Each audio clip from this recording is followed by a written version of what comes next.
Xhamat, sot do të flasim në lidhje me një temë që ka të bëjë me ruajtjen e gjuhës, që ka të bëjë me fjalorin njerëzor, me pas kujdes njeriu se sa jep llogari njeriu për gjuhën e vet, dhe se sa e ndëshkon mbas Allah i Madh i Zot, Allah fuqiplot ato që nuk i kushton kujdes gjuhës së vet, do ta shikojmë më poshtë. Wailun li kulli humazatin lumazah. Mirë për ato që ofendon dhe përqesh, thot i Madhi Zot subhanahu wa taala. Mirë për ato që ofendon edhe përqesh njerëzit. Duhet me kuptu gjuhën e shenjave. Sa mirë janë marrë vesh të parët tanë me u mundu mos me dal i ofenduar, edhe misafiri kur të vinte në shtëpi kanë pas disa lloj zakone se disa lloj traditash të shkëlqyera, si të mos dilte dhe më thonë i ofenduar misafiri prej derës tënde. Edhe buk, kur i shkonte një misafir në shtëpi, nuk e pyes se a don buk. Se shumica dërmuese do të thonin jo. Ka ekzistuar një lloj tradite e shkëlqyer, i qonin ujë dhe kafe misafirit. Pra në qoftë se njeriu pinte ose misafiri përpara pinte të gotën e ujit, i jepte me kuptu të Zotit shtëpisë se ka nevojë për bukë. Në qoftë se misafiri pinte përpara kafen, e krehet në fillim kafen, pastaj ujë, kjo do të më thosë se kafja pihet mas buke, dhe donte me i dhënë të kuptoj atij që po e priste të Zotit shtëpisë se ky veç më ka hangër bukë dhe nuk ka nevojë për ushqim. Pra me gjuhën e shenjave, kanë ikë tani ato tradita, kanë ikë tani ato zakone, po këto lloj rregullash të mirëfillta kanë qenë kur ekzistonte turpi tek njerëzit. Megjithëse për bukë, për të kërku bukë nuk është turp, absolutisht, ama ishin deri në atë nivel, deri tek buka shkonte, domethënë që njeriu skuqen qoftë se do kërkonte bukë. Por ndodhe dhe kjo e kundërta. Dikujt i kishin shkuar ca misafir, 2 veta misafir. Zot ruajna, ne kemi në majtë e gjuhës ofendimin për tjetrin. Kur shkon e paraqiten te ky si misafir, trokasin dera pret misafir kjo derë, po bujrum, i thotë Zoti i shtëpisë. Edhe i thonë, ne jemi 2 shok, kemi prej filan vendi, kemi një rrugë të lartë për bona zurin ata këto, faleminderit për mikpritjen, Zoti nderofte, po bëjnë muhabet. Në momentin që njëri prej këtyre, i thonë se ne jemi shok, në momentin që njëri prej këtyre del nevojat e veta, ky shoku tjetër që ngeli me këtë Zotin e shtëpisë, i thotë, a lop braj, lop njëri është. U fut kjo mrena, pas një gjithë orë u dashë të dalë këtë tjetër tani, për thotë, kal njërë, thotë ai, është kal. Edhe ky Zoti i shtëpisë, del të gozhina, i thotë bashkëshortes vetët, përvoloj ca krunde, ca hime, përvoloj.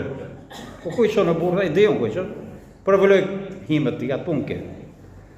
E si përvolon ajo, e Zoti i shtëpisë normalisht që zbaton të urdhën e burrit, e ne mori të nxerrën me hime, me krunde të përvoluara, e shtroi sofën dhe vendosi. O Zoti i thotë, çfarë janë këto? Tha në zonat tona, tha kemi për traditë gjë gjallë, ju japim krunde, ju japim hime. Po ne pse dukmi gjë gjallë? Po, tha njëri ishte kal, e tjetri ishte lop. E ne përkuaj e për lop këto, këtë lloj ushqimi servirin. Vëllezër besimtarë. Ta duash tjetën edhe kur nuk është prezent. Të flasësh mirë për tjetën kur ai nuk është prezent, se normalisht kur është prezent ti do të flasësh si më e mira. E dim atë punë. Kur e ke njeriu aty fol fjalë miradije, fol fjalët më të mira për atë person. Sa të largohet pak, atëherë tregon veten e vet se kush je në të vërtetë. Për fjalët që flet për ato që nuk është aty. Zoti na ruaj, ya Rabbil Alamin. Prandaj Allahu thot Bismillahirrahmanirrahim, wailun likulli humazatin lumazah. Mirë për ata që ofendon, edhe përqesh njerëzit. Helmi i gjuhës është helm më i rrezikshëm se sa helmi i gjarpërit. Mbajnë mend mirë këtë. Helmi i gjuhës është shumë më i rrezikshëm se sa helmi i gjarpërit. Gjuha vret më shumë se sa plumbi. Përdor një shprehje tjetër, gjuha koc nuk ka për koc ka thyrë. Nuk ka gjë më me përgjithësi për birin e Adem se sa gjuha. Gjuha është shkaktari i çdo të mire dhe gjuha është shkaktari i çdo të keqe. Me gjuhë flet mirë, me gjuhë bën ibadet, me gjuhë rregullon di persona, me gjuhë bësh sebeb me pajtu di persona duke folë mirë për to, po në anën tjetër me gjuhë ofendon, me gjuhë përqesh, me gjuhë shpif, me gjuhë përgojon, me gjuhë gënjen, krita belat vi për gjuhë. Dhe mizaviri prodhon katilin. Mizaviri prodhon katilin. Po të mos ishin spionat dhe mizavirët nuk do të kishte vrasje në to. Të nderuar vëllezër besimtar, për ta përmbyllur si hutbë sepse janë edhe temperatura të tilla, duke mos u zgjat.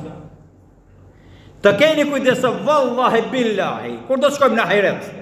Kanë shkuar shumë për para nesh, do të shkojmë ne. E do të vinë shumë breza të tjerë pas nesh, do të shkojnë dhe ata. Do të habitën njerëzia kur në mizanin e vet, në peshorën e vet, do të shikoj vepra të mira që nuk i ka bë, dhe do të shikoj vepra të këqija që nuk i ka bë, që janë peshohen në peshorën e tij. Allah, do të thotë. Po këtë mirë nuk e kam bën në dunja, ka merr kjo. Po këtë keqe se kam bën në dunja, nga merri kjo, edhe u fut tek kandari im. Nëse i hin hak dikujt, fillimisht një herë do të japsh këtë sevapet që ti i ke bërë, do të shkoj tek ai, te adresati. Tek mizani aty.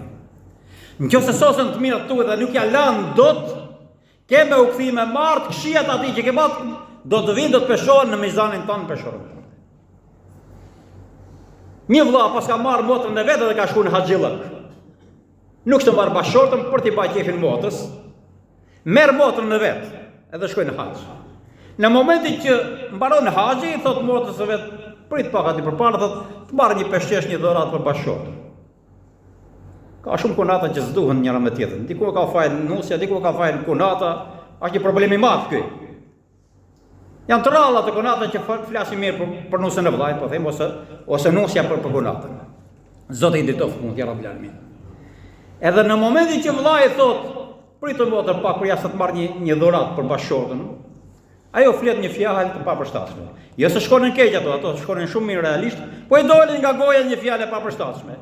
Atë natë, kjo nusja e këtij po shikon një ëndër që ku nata ja dha haxhin kësaj. Allah.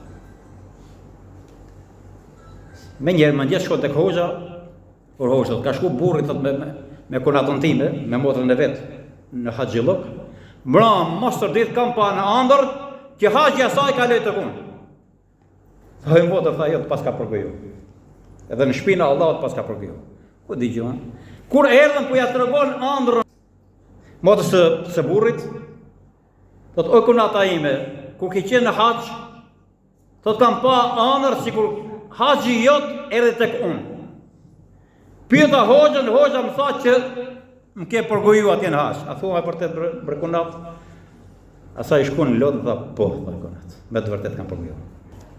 Mund të ta humbim gjithçka. Shumë ka që shkojnë haxhiler, shkojnë haxh. Nëse nuk je njeri, nuk të bën dobi as namazi, as haxhi, as zakiati, as shahadeti. Nëse ti me gjuhën tënde shpife përgojon e mashtron e ofendon nga më të këqija, domethënë flet për tjetrin. Allahu na dëton nga hajria rabbil alamin. Allahu na bëf mushë që t'i vendosim çelës gjuhës tonë. Pa e mendu mirë fjalën të mos nxjerrim prej goje se nuk dim se kë vret ajo.